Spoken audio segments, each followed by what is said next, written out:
Today, I will give you 7 advanced tips that every Alhaitham main uses to max out his potential. We will talk about ways to maintain and more quickly get his mirror stacks, min-max his on-field time, explore one particular team comp, and more.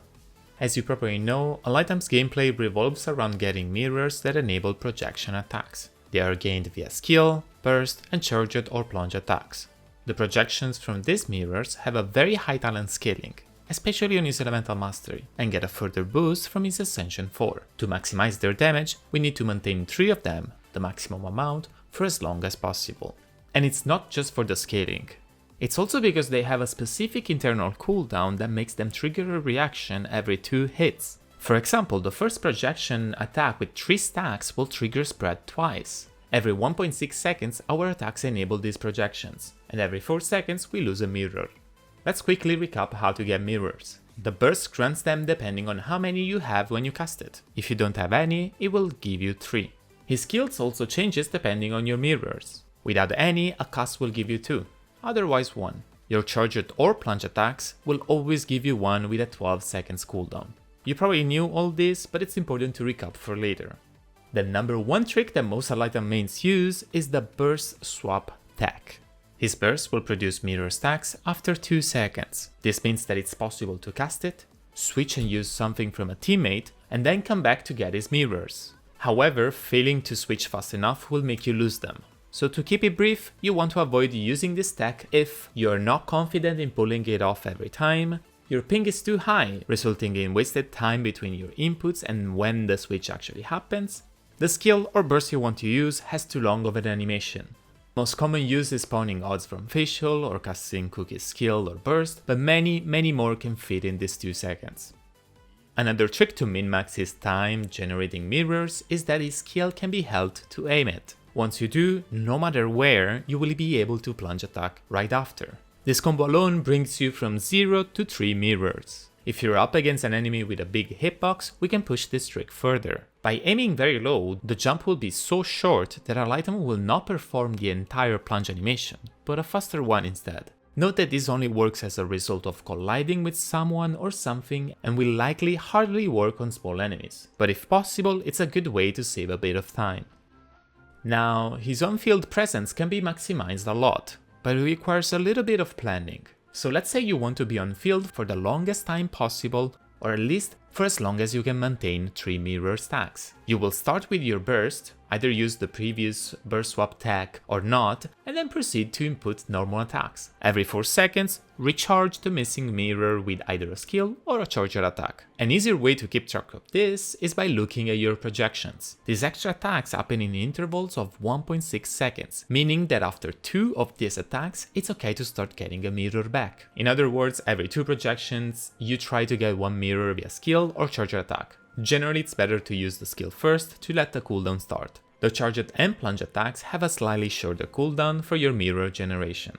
But let's say you're facing multiple waves of enemies. You can split your on-field time by only setting up the hold skill into plunge for 3 mirrors, attack for as long as necessary, then reset up for a new wave of enemies, leaving the burst available for 3 new stacks. By the time you start losing mirrors again, your skill will likely be off cooldown, enabling even longer rotations. You can also have a rotation where you just want to keep Alhaitham on field for a very brief amount of time. This is one of the few moments when using his burst with 2 or 3 mirrors is actually beneficial, as it gains damage depending on how many you have on cast. It will only give you back 1 or none at all, but it's okay since we plan to swap out anyway. For this to work, we do a hold skill into plunge, a few normals, and then burst before 4 seconds pass. We can also squish a longer on-field window into a smaller one by using his burst and just following it up with your skill to avoid switching, waiting, or doing some physical damage. What you do depends on how much time your team allows. So to recap, do this if you want to stay on field a long time, this if you want to be free to switch often, and this if you want to switch as soon as possible. But regardless of the time we spend on field, what's the best way to actually attack? The most important thing to notice when we look at his scaling is the fact that his third attack actually has 2 different hits, which are quite relevant for someone often triggering spread reactions, as they will help his internal cooldown go away faster. In short, the more hits we do, the more spread or general danger application we get. Performing the so-called N3 dash is a great combo to get as many hits as possible in. This can be repeated and 2 strings of N3 dash can fit the 4 seconds that we have between mirrors going away, which gives us this complete and easy to remember combo. Burst, wait or swap tag, N3 dash twice, skill to get a mirror back, N3 dash, N3 charge attack to get another mirror, N3 dash, N3. This combo contains around 22 spread reactions, but of course you can get creative with how you attack. Some even spam charge attacks, and to be fair, since his attack talent does not really contain any special elemental mastery scaling or crazy multipliers, it's totally fine to mix up your combo and focus on your mirror generation instead, as that's where most of his damage comes from anyway. Most Alhaitham content here on YouTube is a bit older and often pre-Fontaine release. But if you have been watching my videos, you know where I'm going with this. Alhaitham is another character that can include Furina in his team, meaning he can now upgrade his artifact set to HFC. Yes, it becomes his best in slot set, offering some damage on your normal and charge attack, but most importantly a great amount of crit rate. This set helps spread damage more than Elemental Mastery does. The set is going to be from a slight upgrade to even 7-8% better than Gilded. But what's the role of Furina here? You probably heard that damage percentage buffs, like hers, do not apply to reactions like Hyperbloom, so why would we include her? The reason is the simple fact that Quicken is an aura that can be maintained on an enemy together with some other elements. It also acts as a danger aura, meaning that Hydro can be applied to Quicken and result in a bloom. Pretty simple for now. Hydro, however, consumes the Quicken aura, leaving Alhaitham less room to trigger spread reactions. Furina here is different from the usual Hyperbloom Hydro characters like Xingqiu and Yelan, because she simply applies less of her element and with a much more forgiving uptime. Let's take this team as a template: Alhaitham, Nahida and Cookie. We want to add a Hydro to this team, ideally getting Hyperblooms, but also without sacrificing too much of Alhaitham's damage. Using a website like JC Sim, we can simulate the same rotation using different Hydro units in this slot. It will run it thousands of times and give me an average of a multitude of information. We want to see how many Hyperblooms Cookie triggers and how many spread reactions Alhaitham triggers. Let's try it with Xingqiu. With its C6 activated and a full Alhaitham rotation, we will see 16 Hyperblooms and 6 spreads. Let's try this with a C0 Yelan. In the same exact rotation, we will see 12 Hyperblooms and 12 spreads. Now let's go with Furina. 9 Hyperblooms and 14 spreads. We are simply trading Hyperblooms for quicken uptime. And that goes very well with Furina because she won't buff Hyperbloom, but she will buff spread damage. Now, does this mean that Furina is better than Xingqiu or Yelan?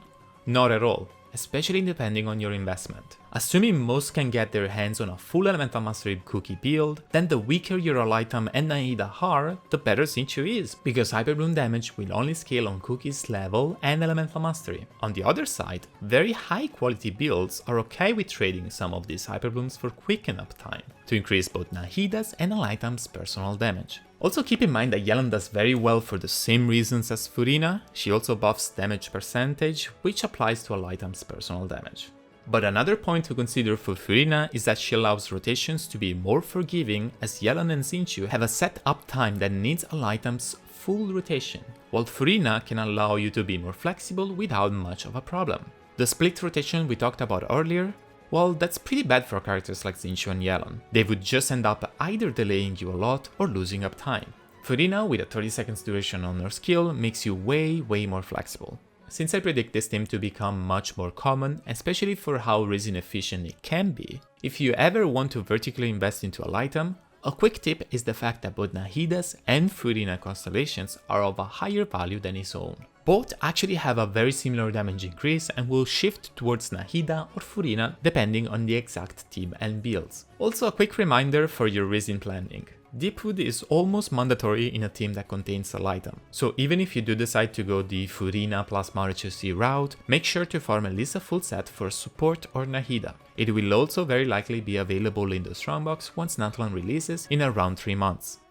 As always, this was not a comprehensive guide, but just a collection of tips that I feel are a bit less talked about or more relevant for the time I'm making this video. If you have a doubt about Alhaitham, whether it's a generic question or a specific one, let me know in the comment section. I always read them all. Leave a like, comment or sub if this video helped you. Stay tuned for more content and see you in the next video.